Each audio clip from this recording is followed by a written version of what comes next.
In other news, September 2nd marks the end of World War II.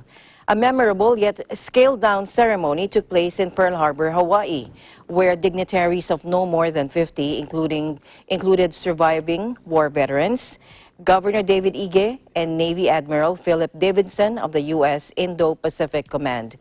But it was the keynote speaker's remarks that our correspondent Mio Acenas highlights in her report. Take a look. It is fitting that we are gathered here today on the USS Missouri, where the conflict in the Pacific came to an end on this day in 1945. This ship, which was built for war, has since been dedicated to peace and reconciliation. It now rests in the very harbor where more than 2,400 Americans paid the ultimate price nearly 8 decades ago at the beginning of World War II. Days before the actual ceremony, organizers hosted a Legacy of Peace aerial parade, wherein combat airplanes of different shapes and sizes used in World War II flew several times around the island of Oahu. Due to the ongoing COVID-19 pandemic, the event itself had to be scaled down by invitation only, while others had to join in virtually via live stream. The event began promptly at 9:02 a.m., which was the actual time that Japan formally surrendered to the Allies in a ceremony that ended the deadliest conflict in human history. The destroyer USS Michael Murphy rendered honors as she sailed by the Missouri and Arizona Memorial, which marked the beginning of America's involvement in World War II. Defense Secretary and keynote speaker Mark T. Esper described the long-term effects of the war and the role that the United States had to take on to prevent such a war from happening again. In the aftermath of World War II, the United States assumed the mantle and the responsibility of leadership, recognizing that the Atlantic and Pacific Oceans would no longer protect us from conflicts started abroad, from ideologies with hegemonic ambitions, or from governments with malign intentions.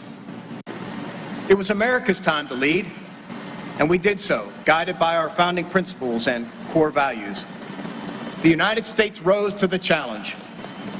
We built relationships with like-minded nations based on reciprocal trade, not predatory economics, based on respect for the sovereignty of all countries, not a strategy of might makes right, based on a commitment to always honoring our international obligations, not just when they serve our interests, and most importantly, based on our enduring values and beliefs. From our alliances with Japan, South Korea, and Australia, to our long collaboration with ASEAN countries, India, New Zealand, and the Pacific Island countries. Growing, deepening, and unifying this network must remain central to our collective strategy to ensure peace and prosperity for another 75 years and beyond. We welcome every nation, especially those that have benefited most from today's international system, to join us in this effort.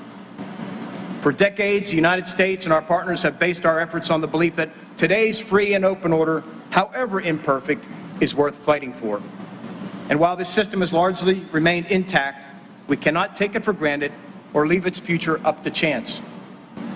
That is why, together, we are committed to improving it and remain ready to defend it, much like the greatest generation did when history called and fate challenged. Finally, the Secretary thanked all the veterans for their service and sacrifice in defending the nation.